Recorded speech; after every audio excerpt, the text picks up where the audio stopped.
দর্শক, আসসালামু আলাইকুম। খুবই গুরুত্বপূর্ণ একটা সংবাদ। আপনারা ইতিমধ্যে জানেন যে ইউনূস সরকার ফেব্রুয়ারি মাসের মধ্যে নির্বাচনের একটা সম্ভাব্য তারিখ ঘোষণা করেছে। সেই নির্বাচন কে কেন্দ্র করে আসলে প্রধানমন্ত্রী, মন্ত্রী পরিষদের যারা সদস্য হবেন তারা কোথায় থাকবেন না থাকবেন সেই ব্যাপারে কিন্তু ইতিমধ্যে গণপূর্ত মন্ত্রণালয়ের পক্ষ থেকে এক ধরনের আলোচনা করা হচ্ছে। কারণ একজন প্রধানমন্ত্রীর নিরাপত্তা সবকিছু উপেক্ষা করেই তিনি কোথায় থাকবেন না থাকবেন এটা কিন্তু খুব গুরুত্বপূর্ণ একটা ইস্যু। বিগত সময়ে আমরা দেখেছি যে শেখ হাসিনা ছিল গণভবনে একটা বিশাল বিস্তৃত জায়গা নিয়ে। এর আগেও খালেদা জিয়া ছিল ক্যান্টনমেন্টের ভিতর। তো সবকিছু মিলাই কিন্তু তাদের একটা নিরাপত্তা বলয় ছিল। কিন্তু এখন যে প্রধানমন্ত্রী হবে তিনি কোথায় থাকবেন এটা কিন্তু এখন পর্যন্ত স্থায়ীভাবে কোনো কিছুই ঠিক করা হয়নি। যদিও প্রধান উপদেষ্টা ডক্টর মোহাম্মদ ইউনূস থাকছেন যমুনায়, কিন্তু যমুনা সবকিছু মিলাই কিন্তু সেই জায়গাটা অনেকটা ছোট বলে ধারণা করছেন অনেকেই। ইতিমধ্যে কয়েক দফা বৈঠক হয়েছে গণপূর্ত মন্ত্রণালয়ে, যেহেতু তারা এই ব্যাপারটা ডিলিং করে। প্রথম আলো কিন্তু খুব স্পষ্টভাবে এই খবরটি তুলে এনেছেন।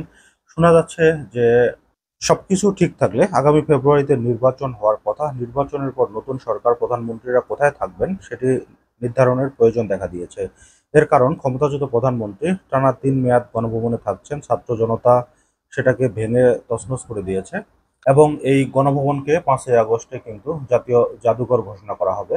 খবরে আরো যেটা বলা হয়েছে, রাষ্ট্রীয় অতিথি ভবন যমুনা এবং হেয়ার রোডের ২৪-২৫ নম্বর বাংলো বাড়ি সমন্বিত পরিকল্পনার মাধ্যমে নতুন প্রধানমন্ত্রীর বাসভবনের জন্য বিবেচনা করা যেতে পারে।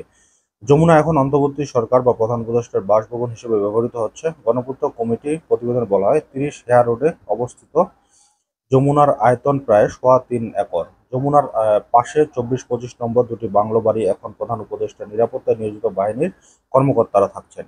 নতুন প্রধানমন্ত্রীর বাসভবনের জন্য আরেকটি জায়গা গৃহায়ণ ও গণপূর্ত মন্ত্রণালয়ের আলোচনার মধ্যে আছে। গণভবনের পেছনে আগে যেখানে আন্তর্জাতিক বাণিজ্য মেলা হতো শেরেবাংলা নগরে, সেই জায়গাকে বিবেচনা করা হচ্ছে। বাণিজ্য মেলা পূর্বাঞ্চলে চলে যাওয়ার পর জায়গাটি এখন খালি পড়ে আছে। এই খালি জায়গা সরেজমিন পরিদর্শন করেছেন মন্ত্রণালয়ের কমিটি।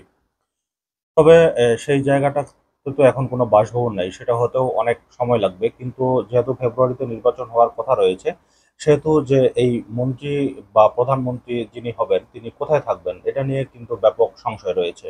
আর সংসদ ভবন এলাকায় নতুন করে আর কোনো বিল্ডিং করার কোনো সম্ভাবনা নেই। সেখানে আশপাশে অনেক কিছুই রয়েছে। সেহেতু সেখানে নতুন করে ভবন করা সম্ভব হবে না। যদিও মন্ত্রীদের জন্য মিন্টু রোড এবং হেয়ার রোডে তাদের বাসার ব্যবস্থা রয়েছে, কিন্তু সবথেকে মুখ্য ব্যাপার হয়ে দাঁড়িয়েছে প্রধানমন্ত্রী বাসভবনের ব্যাপারটি। অবশ্য এটা একটা ভালো দিক, কারণ সরকার যেহেতু খুব শীঘ্রই গঠন হয়ে যাবে, সেহেতু সরকারের থাকার তাদের নিরাপত্তা এবং সেখান থেকে সবকিছু এয়ারপোর্ট বা আদার্স যে জায়গাগুলো রয়েছে এগুলো কিন্তু কতটুকু কাছের দূরত্বে থাকে সেটা কিন্তু একটা মুখ্য ব্যাপার।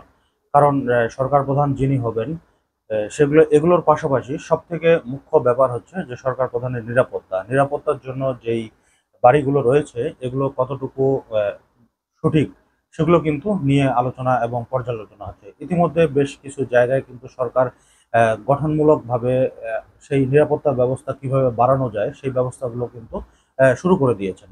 তো এখন দেখার অপেক্ষায় সর্বশেষ পরিস্থিতি আসলে কোন দিকে যায়। তো দর্শক, আজকের মতো এই পর্যন্তই। আল্লাহ হাফেজ।